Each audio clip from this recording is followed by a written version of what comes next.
हमारा ब्रह्मांड बहुत ही विशाल है। हर दिन इसमें लाखों ग्रह और तारे बनते रहते हैं। ऐसे ही एक ग्रह का निर्माण करीब 4.5 अरब साल पहले हुआ था, जिस पर हम इंसानों ने जन्म लिया। ये ग्रह काफी ज्यादा यूनिक है, क्योंकि आज तक इसके अलावा हमने एक भी ऐसा ग्रह नहीं खोजा है जिस पर जीवन मौजूद हो। ब्रह्मांड में जितने भी ग्रह बनते हैं, उनके बनने का प्रोसेस लगभग एक जैसा होता है, लेकिन पृथ्वी के केस में ये थोड़ा अलग था।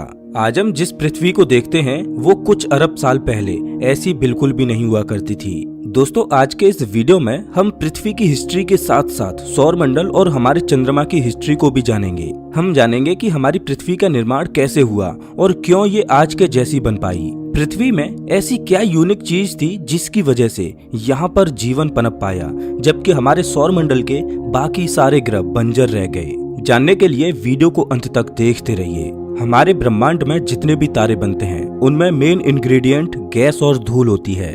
जब हमारे ब्रह्मांड का पहला तारा बना होगा तो उसमें मात्र गैस ही मौजूद रही होगी, लेकिन उसके सुपरनोवा हो जाने के बाद हमारे ब्रह्मांड में पहली बार धूल का भी निर्माण हुआ, जिससे आने वाले तारे सिर्फ गैस से नहीं बल्कि धूल से भी बनने लगे। अगर आपको नहीं पता तो बता दूं कि सुपरनोवा उस फिनोमिना को कहते हैं जिसके अंतर्गत एक तारा अपने केंद्र में कोलैप्स हो जाता है और उसकी मृत्यु हो जाती है। हमारे सौर मंडल का मुखिया हमारा सूर्य है, जो पिछले 4.6 अरब साल से लगातार चमक रहा है और आने वाले करीब 5 अरब सालों तक ऐसे ही चमकता रहेगा। जैसे जैसे समय बीतता जाएगा वैसे वैसे इसका आकार भी बड़ा होने लगेगा और एक समय ऐसा आएगा जब ये पृथ्वी को भी अपने अंदर समा लेगा। लेकिन आखिर हमारे सूर्य की शुरुआत कैसे हुई? कैसे मात्र धूल और बादल इतने भयानक गोले के रूप में तब्दील हो गए और कैसे इसके आसपास इतने सारे ग्रहों का निर्माण हुआ? चलिए इन सभी सवालों के उत्तर जानना शुरू करते हैं। हमारे सूर्य का भी निर्माण बाकी सभी तारों की तरह धूल और गैस के एक बहुत विशाल बादल से हुआ था, जिसे वैज्ञानिक भाषा में नेबुला कहा जाता है। ये नेबुला अतीत में ब्लास्ट हुए एक तारे से बना हुआ था, जिसने इतना सारा मैटर एक बार में ही अंतरिक्ष में फैला दिया। धीरे धीरे ये मैटर आपस में गुरुत्वाकर्षण की वजह से जुड़ने लगा, लेकिन ये प्रोसेस इतना स्लो था कि इस तरीके से हमारे सूर्य को बनने में कई अरब सालों का समय लग जाता। लेकिन तभी इस बादल में एक ऐसी घटना होती है जिसकी वजह से सारा प्रोसेस तेजी से होने लगता है और हमारा सूर्य बनना शुरू हो जाता है। दरअसल इस बादल के आसपास एक तारा मौजूद था जो अपने जीवन के अंतिम दिनों में था। एक दिन अचानक से ये तारा फट जाता है। इसकी वजह से बहुत ही पावरफुल शॉक वेव हमारे सोलर नेबुला से टकराती हैं, जिसकी वजह से इसके केंद्र में न्यूक्लियर फ्यूजन रिएक्शन चालू हो जाती है। अगर आपको नहीं पता तो बता दूं कि न्यूक्लियर फ्यूजन रिएक्शन ऐसी रिएक्शन को कहते हैं जिसमें दो हल्के एटम आपस में मिलकर एक भारी एटम का निर्माण करते हैं। इस प्रोसेस में काफी भारी मात्रा में एनर्जी रिलीज होती है, जो तारों को उनका फ्यूल प्रदान करती है। सोलर नेबुला में भी अब कुछ ऐसा ही शुरू हो गया था। सुपरनोवा से आने वाली शॉक वेव की वजह से अब ये बादल बहुत तेजी से रोटेट होने लगा था, क्योंकि अब इसे एक एंगुलर मोमेंटम मिल चुका था। जैसे जैसे केंद्र में मैटर की मात्रा बढ़ती जा रही थी, वैसे वैसे बादल का एंगुलर मोमेंटम भी बढ़ता जा रहा था। अब जैसा कि आपने अपनी फिजिक्स की क्लास में पढ़ा ही होगा कि जैसे जैसे एंगुलर मोमेंटम बढ़ता है वैसे वैसे उस ऑब्जेक्ट की रोटेशनल स्पीड भी बढ़ने लगती है। ऐसा ही कुछ हमारे सोलर नेबुला के साथ भी हो रहा था। न्यूक्लियर फ्यूजन रिएक्शन के चलते अब इस धूल और गैस के बादल के केंद्र में लाइट और हीट रिलीज होने लगी थी। सिर्फ इतना ही नहीं, धीरे धीरे इसके केंद्र में एक बहुत बड़े गेंद का निर्माण हो रहा था, जो आगे चलकर हमारा सूर्य बनने वाला था। जैसे जैसे केंद्र का साइज बढ़ रहा था वैसे वैसे उसका गुरुत्वाकर्षण भी बढ़ता जा रहा था, जिसकी वजह से वो और भी ज्यादा मैटर को अपने अंदर इकट्ठा कर रहा था। किसी तारे के बनने की इस स्टेज को प्रोटोस्टार एज कहा जाता है। इसी स्टेज के बाद करीब 4.6 अरब साल पहले हमारा सूर्य पूरी तरह से फॉर्म होकर एक कंप्लीट तारा बन जाता है। इसके आसपास अभी भी बहुत सारा मैटर मौजूद था, जो गैस और धूल के रूप में था, लेकिन इसका गुरुत्वाकर्षण इतना ज्यादा नहीं था कि वो इस मैटर को भी अपनी तरफ खींचकर अपने साथ जोड़ पाए। ब्रह्मांड में किसी भी चीज का स्टेबल रहना बहुत ही मुश्किल बात है, जिसकी वजह से वो बचा हुआ मैटर भी गुरुत्वाकर्षण की वजह से आपस में जुड़ने लगता है। हमारी पृथ्वी का निर्माण भी कुछ इसी तरह से हुआ था। सबसे पहले एक छोटा सा धूल और गैस से बना हुआ गोला फॉर्म होता है। अब क्योंकि इस गोले की डेंसिटी बादल के बाकी एरिया की डेंसिटी से ज्यादा होती है, इसीलिए ये और भी ज्यादा मैटर को अपने पास इकट्ठा करने लगता है। इस प्रोसेस को वैज्ञानिक भाषा में एक्रीशन कहा जाता है। आमतौर पर ग्रहों की फॉर्मेशन ऐसे ही होती है और हमारी पृथ्वी का निर्माण भी कुछ इसी तरह से हुआ था। करीब 4.5 अरब साल पहले प्रोटो अर्थ की फॉर्मेशन होती है। ये हमारी आज की पृथ्वी से बहुत ज्यादा छोटी थी और इसका तापमान भी बहुत ज्यादा हुआ करता था। करीब 400 मिलियन सालों तक हमारे सौर मंडल में और हमारी पृथ्वी के ऑर्बिट में ऐसे ही छोटे मोटे प्रोसेस चलते रहते हैं। कई सारे ग्रहों का निर्माण होता है जिन्हें आज भी हम रात के आसमान में देख सकते हैं। लेकिन फिर होती है एक ऐसी घटना जो पृथ्वी को आज की पृथ्वी बनाने में बहुत ज्यादा मदद करती है। मैं बात कर रहा हूँ जायंट इम्पैक्ट हाइपोथेसिस की। करीब 4.5 अरब साल पहले हमारे सौर मंडल में 10 से 12 ग्रह हुआ करते थे। वैज्ञानिक अभी भी इस नंबर को लेकर निश्चित नहीं है, लेकिन ये बात निश्चित है कि सौर मंडल के इनर प्लैनेट्स में आज के मुकाबले एक एक्स्ट्रा प्लैनेट हुआ करता था। हमारे सौर मंडल के ग्रहों को 2 मुख्य कैटेगरीज में बांटा गया है। पहले तरह के ग्रह हैं इनर प्लैनेट्स और दूसरी कैटेगरी के ग्रहों को आउटर प्लैनेट्स कहा जाता है। इनर प्लैनेट्स के पास एक ठोस जमीन होती है और सूर्य के नजदीक होने की वजह से इनका तापमान भी बाकी ग्रहों के मुकाबले ज्यादा होता है। हमारे सौर मंडल के इनर प्लैनेट्स का नाम है मरकरी, वीनस, अर्थ और मार्स। इसके बाद आते हैं आउटर प्लैनेट्स, जिनके पास ना तो कोई ठोस सतह होती है और ना ही इनका तापमान ज्यादा होता है। आमतौर पर ये बर्फ और गैस से बने होते हैं, जैसा कि हम अपने सौर मंडल में भी देख सकते हैं। हमारे सौर मंडल में 4 आउटर प्लैनेट्स हैं, जिनमें से 2 प्लैनेट गैस जाइंट हैं और 2 प्लैनेट आइस जाइंट हैं। जुपिटर और सैटर्न हमारे सौर मंडल के 2 सबसे बड़े ग्रह होने के साथ साथ गैस जाइंट्स भी हैं। वहीं यूरेनस और नेपच्यून हमारे सौर मंडल के आइस जाइंट्स कहलाए जाते हैं। 4.5 अरब साल पहले पृथ्वी के ऑर्बिट के ही पास में एक और ग्रह मौजूद हुआ करता था, जिसे वैज्ञानिक थिया प्लैनेट कहकर बुलाते हैं। ये एक मंगल ग्रह के साइज का ग्रह था, जिसका ऑर्बिट बहुत ही ज्यादा अनस्टेबल था। इस अनस्टेबल ऑर्बिट की वजह से ही ये एक दिन हमारी पृथ्वी से आकर टकरा जाता है और वहीं से हमारी पृथ्वी का पूरा भविष्य बदल जाता है। वैज्ञानिक ऐसा मानते हैं कि ये ग्रह हमारी पृथ्वी से करीब 11 से 15 किलोमीटर प्रति सेकंड की रफ्तार से आकर टकराया होगा, जो कि एक ग्रह के लिए बहुत ही ज्यादा स्पीड है।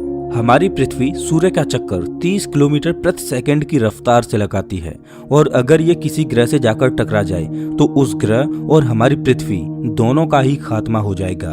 खैर, धीरे धीरे हमारी पृथ्वी के आसमान में एक बड़ा सा ग्रह दिखाई देना शुरू हो जाता है और इसका साइज हर पल बढ़ता चला जाता है।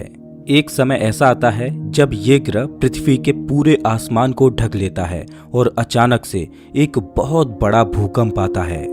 इसके बाद जो होने वाला था वो आपने कभी भी अपने सपने में भी नहीं सोचा होगा।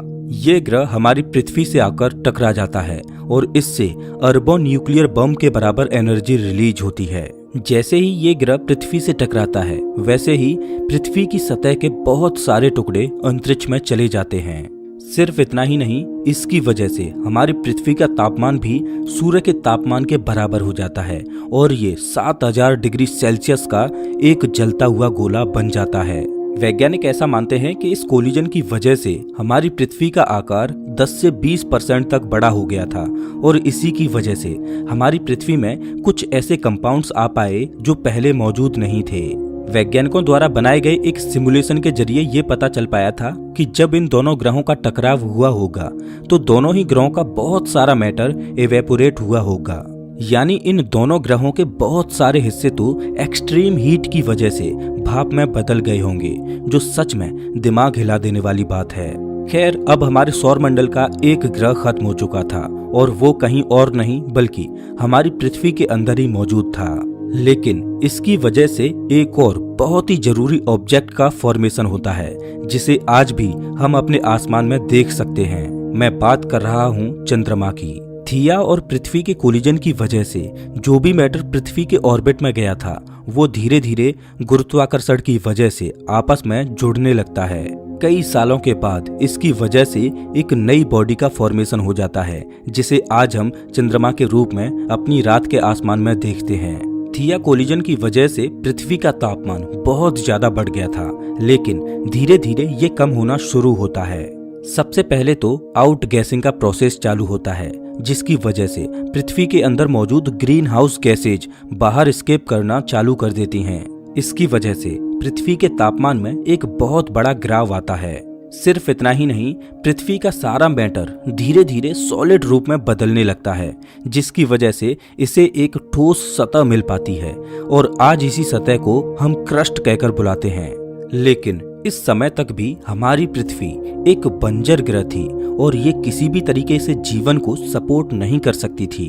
लेकिन इसके बाद होता है एक और बहुत ही जरूरी प्रोसेस, जिसकी वजह से पृथ्वी पर जीवन पनप पाता है। सौरमंडल के बाहरी हिस्से में बहुत सारी बर्फ और ठंडे एलिमेंट्स मौजूद थे।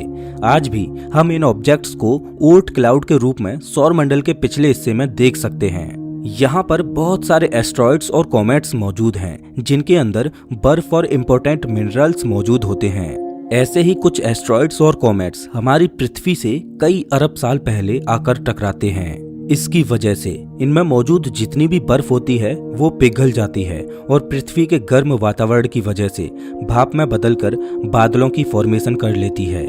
यही बादल बाद में पानी के रूप में पृथ्वी पर बरसते रहते हैं और ये बारिश लाखों सालों तक चलती रहती है। इसकी वजह से ही हमारी पृथ्वी पर इतने बड़े बड़े समुद्रों का निर्माण हो पाया।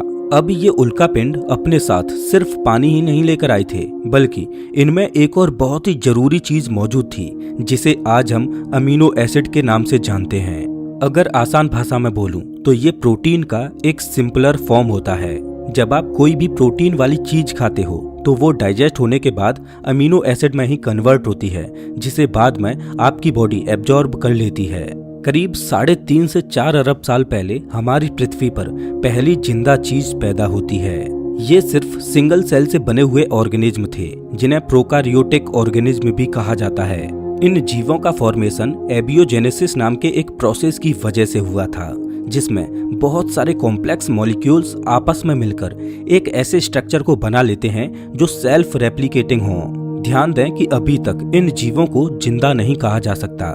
इनका सिर्फ एक ही मकसद था और वो था सेल्फ रेप्लिकेट करना, यानी अपने ही जैसे और ज्यादा जीवों को क्रिएट करना। धीरे धीरे यही सिंगल सेल्ड ऑर्गेनिज्म कॉम्प्लेक्स होते चले जाते हैं और कॉम्प्लेक्स ऑर्गेनिज्म के रूप में खुद को बदलते रहते हैं। कई अरब सालों बाद पृथ्वी पर दिखाई देते हैं प्रीमेट्स नाम के जीव, जो विकसित होकर हम इंसानों में तब्दील हो जाते हैं। वैज्ञानिक मानते हैं कि पृथ्वी के शुरुआती दौर में साइनोबैक्टीरिया की वजह से हमारी पृथ्वी के वायुमंडल और वातावरण में बहुत ज्यादा चेंजेज आए थे। ये बैक्टीरिया बेसिकली सनलाइट को एनर्जी और ऑक्सीजन में तब्दील करते थे, जिसकी वजह से हमारी पृथ्वी पर ऑक्सीजन की मात्रा काफी ज्यादा बढ़ गई थी। सिर्फ इतना ही नहीं, इन्हीं की वजह से हमारी पृथ्वी को उसकी प्रोटेक्टिव ओजोन लेयर मिल पाई, जो आज भी हमें सूर्य से आने वाली खतरनाक अल्ट्रावायलेट रेडिएशन से बचाती है। अब क्योंकि हमारे वायुमंडल में ऑक्सीजन की मात्रा बढ़ रही थी, इसीलिए ये साइनोबैक्टीरिया ऐसे वातावरण में सरवाइव नहीं कर पाते हैं और विलुप्त हो जाते हैं। कुछ ऐसे ही हमारी पृथ्वी पर जीवन की शुरुआत होती है और इन छोटी छोटी चीजों से इतना कॉम्प्लेक्स प्लैनेट क्रिएट होता चला जाता है। आज पृथ्वी ही इकलौता ऐसा ग्रह है जहां पर जीवन को ढूंढा गया है और ब्रह्मांड के किसी और ग्रह पर जीवन मिलना एक बहुत मुश्किल बात रही है। ये हमारा सुंदर ग्रह पृथ्वी, जो आज हमें इस रूप में दिखाई देता है, इसको इस रूप में आने तक ना जाने कितनी ही भीषण घटनाओं से होकर गुजरना पड़ा है। ना जाने कितने ही चेंजेस को पृथ्वी ने झेला है, तब जाकर जीवन का ये सुंदर रूप पृथ्वी पर फल फूल पाया है। जीवन को धारण करने वाला ये अनमोल ग्रह अब एक ऐसी प्रजाति के हाथों में है जिसे आज हम इंसान कहते हैं। क्या आज हम इंसान इस धरा का सम्मान कर पा रहे हैं, या भविष्य में ये ग्रह हमारी वजह से ही एक बंजर ग्रह में बदल जाएगा? तो दोस्तों, इस वीडियो में बस इतना ही। अगर आपको ये वीडियो अच्छा लगा हो तो इसे लाइक जरूर करें और ऐसे ही वीडियोज के लिए चैनल को सब्सक्राइब करें, साथ ही बेल आइकॉन दबाएं।